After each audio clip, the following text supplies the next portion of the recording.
15 জানুয়ারি মধ্যরাতে নিজ বাড়িতে দুর্বৃত্তের আক্রমণে আহত হন বলিউড অভিনেতা সাইফ আলী খান। ছুরিকাহত হয়ে হাসপাতালে ভর্তি ছিলেন কয়েকদিন। সেই ঘটনার পর প্রথমবারের মতো সংবাদ মাধ্যমের মুখোমুখি হলেন অভিনেতা। 21 জানুয়ারি হাসপাতাল থেকে বাড়িতে ফেরেন সাইফ।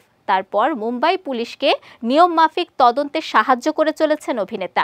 3 জানুয়ারি মুম্বাইয়ে তার নতুন কাজের সূত্রে সাংবাদিকদের মুখোমুখি হন সাইফ। স্বাভাবিকভাবেই সাংবাদিক সম্মেলনে সাইফের দিকে একাধিক প্রশ্ন আসে।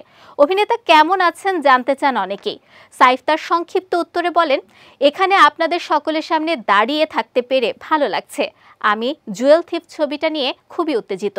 3 জানুয়ারি একটি প্রথম সারির ওটিটি তাদের পরবর্তী কাজের ঝলক প্রকাশে আনে, যার মধ্যে রয়েছে সাইফ অভিনীত জুয়েল থিফ ছবিটি, একটি মূল্যবান হীরা চুরির ঘটনা ছবির প্রেক্ষাপট। সাইফ ছাড়াও অভিনয় করেছেন জয়দীপ অহলাওয়াট। ছবিটির অন্যতম প্রযোজক সিদ্ধার্থ আনন্দ। সাইফ বলেন, দীর্ঘদিন ধরে সিদ্ধার্থের সঙ্গে এ ছবিটা নিয়ে কথা হয়েছে। আমি সবসময়ই এ ধরনের ছবির অংশ হতে চাইতাম। এত ভালো সহ অভিনেতাদের সঙ্গে এরকম একটা সুযোগের অপেক্ষায় ছিলাম।